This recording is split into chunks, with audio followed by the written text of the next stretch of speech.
everyone, I'm Julia Campbell here at Gems Boutique, and this is Style in Color, an interview series with game changers in business, sport, technology, and culture who advocate for women's empowerment. Today, I have the pleasure of speaking with Rachael Sonola. Rachael is an early childhood educator, a blogger, and an advocate for diversity and inclusion. Stay tuned to hear what she has to say about style and confidence.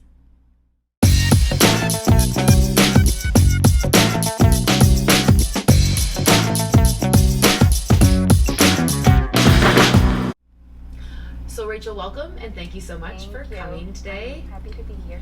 So I'll just give a little background as to how Rachael and I ended up being here together talking. Rachael is a customer at Gems, and a couple weeks ago she very bravely reached out on email and opened a discussion with us about diversity and inclusion. And when I first read the email, my initial thoughts were I was very grateful and very thankful that you decided to write. And then my second wave of thinking was how many layers there are of diversity and inclusion, because before I got your email, I would have said that myself and this business were certainly supportive of diversity and inclusion. And after I read your email, I realized that there's a very big difference between talking about being supportive of diversity and inclusion and showing actions to prove that you support diversity and inclusion. So I'd love for you to just say kind of what led to the email. I mean, it's not like I've walked by the store a couple of times, and then I seen this hat that I super loved, and then I came in and I liked it and I wore it, posted a picture of it, and I had people going, "Oh, I really love your hat, like where'd you get it online?" I'm like, I didn't get this online, I got this here on the island. They're like, where? I'm like, and then I told them where it was. And there's people going like, "Oh, they really have nice stuff, but I don't see people who look like me wearing it, so I don't know if it'll suit me." And I'm like, "Oh, well." And like that's like now it's 2019 and there's all this talk about diversity and feeling included and 100%. all that. And I'm like, I mean, I totally get where people are coming from. Now, personally, for me, like I'm super confident. Like if I love something, I'll wear it. Right. I'm not exactly looking to see if there's people like me wearing it. Right. If you like it, you're if gonna it's go a for style that I like. But then again, there's lots of people that's their thing. Like people want to feel welcome and stuff. Totally. And I was literally sitting at Kettle Black, and I'm like looking over, and I'm like, should I send this email?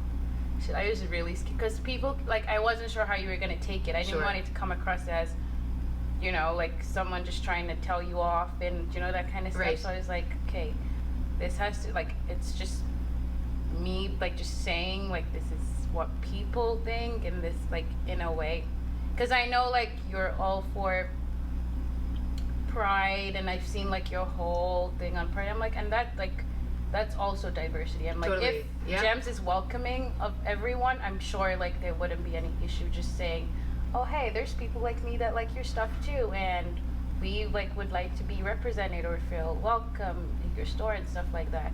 And I'm so happy with how you took the email, because I'm like, once I sent it, I'm like, oh my god, like. Oh my gosh, it was so I well hope this written. goes the right way, because but and I will come in here and I'll be like, I mean, I moved home 6 years ago, and I can't believe now when you walk. I mean, PEI in general, but Charlottetown especially. Yeah. Like I can go outside and feed my meter or go and get a coffee, and I'll come back and I'll be like, I literally just saw 12 people, and over half of them were a different race, different culture than me. Yeah. Like Charlottetown is just getting more and more progressive as far as how many different people are living here, which is amazing. What does style mean to you? Style for me is not about what I wear, but mainly how I wear whatever it is, and just my confidence in what I wear, my charisma. Like it's just a way to communicate with people without even speaking to them. Totally. I find it's like, do you know what I mean? Because you come into a room and people can just tell, oh, she looks like she's confident, or and then you could come in like and they're like, oh, okay. Do you know, like you wear stuff and it just makes you feel bold, and you can walk into any room. That's what my style is for me. So if I'm going to something, I don't want to dress in a way that I look timid before you even speak to me, kind of. Right. So I want to look like you can approach me, you can talk to me, and I will speak I'll talk back, like, you know what I mean? Like. But you want to make a statement without having to say it first. Yeah, absolutely. That kind of thing. So I it's like that.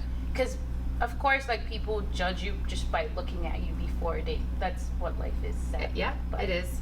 sadly, but that's the reality of It is. So It is. And what part, I mean, you kind of answered this, but anything else to add on what part of your style helps your confidence? I really love my hair. I love that I could wear whatever style. I have a weave on right now, if you can't tell, but like, I love that I could rock a fro, wear locks, and that honestly does boost my confidence, because you can, like, You can do whatever you want with it. literally, and it's like, okay, I want to look. How do you find the humidity here? I mean, I'm saying this with like a poof of a ponytail today. That's like, I get that question because people are like, oh, like, because I would say out of 10, I wear my natural hair like 4 out of 10 times. Okay. I would say, just because I have to deal with shrinkage or just my hair drying out, and then I do this and there's a chunk of hair in my hand, and Right. I'm like, okay, I can't do this. So with the humidity, then you have to find protective styles. That's when we have to do braids and Right. wigs and all of that stuff. And I know, like, a lot of people don't get this. It's like, oh, when you see a dark girl, she has different styles. No, it's not really what we want to do. Or most times it's because you're protecting your hair. You don't want your hair Right. breaking out. Because for me, I don't have the best hair in the world. I really don't. My hair would break with anything. I grew up putting relaxers in my hair, and it ruined it, and then I had to cut it and grow it out again. So I've learned my lessons from all that. And so now I'm like, okay, I wear it out as much as I can, but when it's getting to that point where I can't anymore, going back to my protective styles and Totally. stuff like that. And with the braiding too, I mean, we can touch on this lightly because Yeah. I've had conversations with lots of people about braiding because it became more like a trendy fashion thing. It But as you did. mentioned, like, that's not where it originated from, and that's not what it is about Yeah. for the people who were braiding their hair first. For Yeah. people who are black. I Yeah. mean, you have to do it as a protective measure. It was definitely a protective style. Like, I went to a boarding school where we didn't have any extensions, like, Right. on our hair. Everybody, you braided your hair, but you didn't live it out because you couldn't really do that. Like, how long? Like, your hair is beautiful and you can wear it as, you could let it go, let it fall. I can't do that because there's only so many times you could run a brush through your hair. For me, and my hair, it's like Right. really stiff and like it's curly. What's the word? Can't figure out the word right now, but Right. it's like hard. Okay. Pretty much. So, like, you don't want to run brushes through your hair a lot of times, and so you're protecting it, and that's what people don't really understand, I find. Right.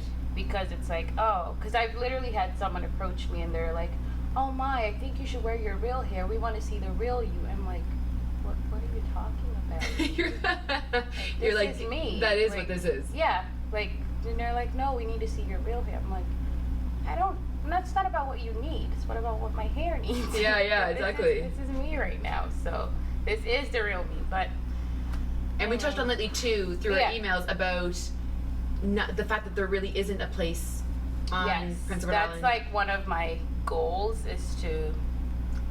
I don't know any salons here because I've been to one, and in 2016 when I was still trying to find like where to do my hair and just have like a hair person, like, you know how you have Yeah. that one lady who does your hair Yes, perfectly? totally. Like, I had that growing up, and then I'm like, okay, I'm gonna find it here. And like, to every salon I went to, they're like, oh, we can't do your hair, but we would refer you to this lady. And so I went to that lady, and that lady ruined my hair, and I had to cut my hair the very next day. But Right. and like, Good so business opportunity for anyone listening, Yeah. right? Legit. yeah, so like, that's like something. And now I'm like, you know what, if there's any salon that would like to, you know, expand their lines to care to 3A to 4C hair, like, I'm willing to like offer my services to you. I love it. Literally. So yeah, no, we need that for sure. I feel like that's like another range of diversity that Absolutely. we need on the island as well. Yeah, totally. Who are your icons and heroes, and what have they taught you? That question, when you sent me that question, was like, ooh, this one's really broad. 'Cause You're like, I got a scroll list. like, I'm like, that, yeah, in my email. Maybe we was could do like your top 2 or 3. Yeah. Well, I'll start first with like my parents and growing up. My dad he taught me to be confident. Like, it's like weird. Like, he would, like, the rarest thing. If I said, oh, I can't move that, he would literally be like, don't tell yourself that, you can move it, like stuff like, he was like, so just I'm like, I just said I can't move that, like, why'd you have to He's always like make mentally giving you no exactly option. why'd you have to make it be about like, don't ever say you can't do stuff. He's that person, Right. like, you can always do it. And like, I've had that, and it's something that I've had unconsciously too, because if I find myself in situations and people are like, why are you still doing it, I'm like, I don't know, but I'm still doing it. Right. But I don't know why.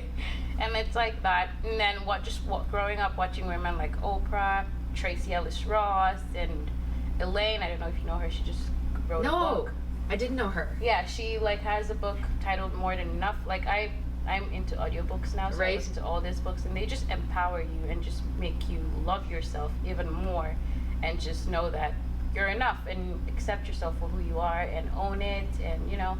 Absolutely. I mean, I would say that you definitely have to be confident to Yes. move here when you were Yes. 16 years old. And Like, that's amazing. It's like, yeah, because you Across have to be the world.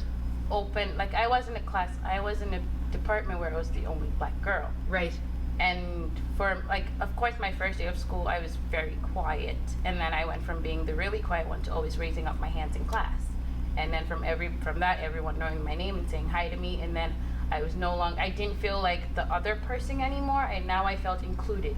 Right. Because I'm like, for me, I would always sit back and observe first before I approach you. It's kind of creepy, but but like, cause you never want to like come across as, oh, because if you don't know a person, I feel like you should, and you want to approach them, I feel like you should know how to, like, Sure. do you know Yes, that kind as of opposed thing? to being too Exactly, bold, or like exactly. maybe So- coming across as arrogant. Exactly. Yeah. And that was like kind of my thing when I started at UPI. Like I would be quiet like the first few days of class, and then I would start sharing, just so I know what the professor would like find is okay, and just how my other classmates would look at me, and it was good, and everyone was like, oh, what do you think? I'm like, oh, thanks, yeah, this is what I think. You know, that kind of thing. And like, that's why I'm super glad that I moved here, because I have friends who moved to other places and they don't have the same story that I have. Right.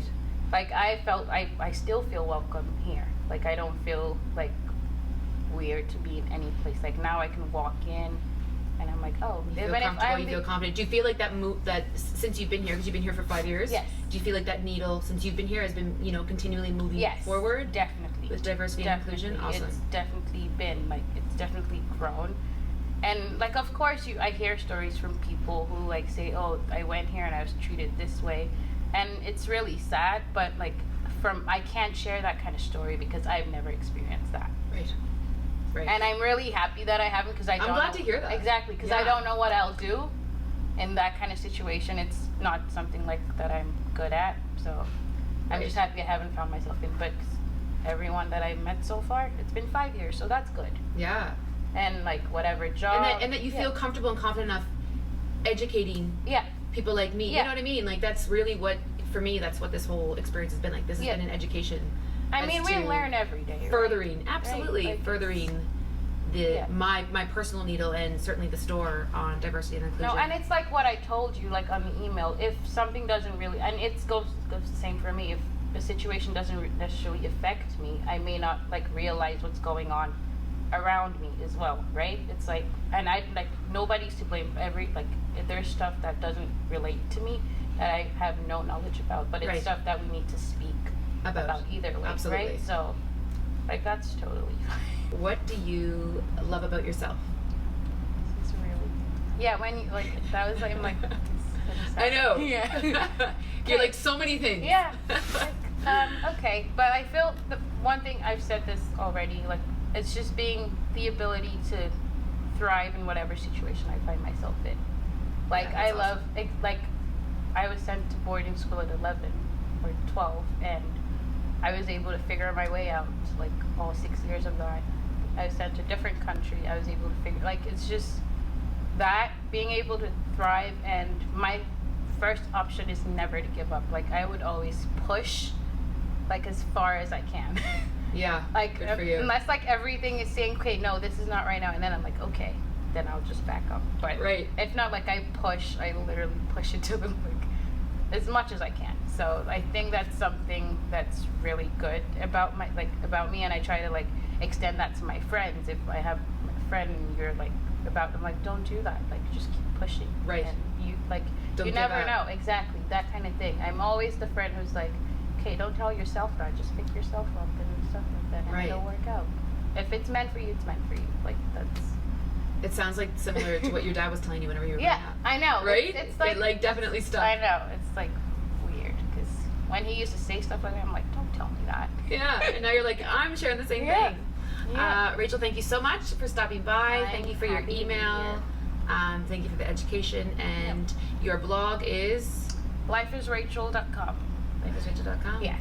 All right, thanks so much. Thank you. Take care, everyone.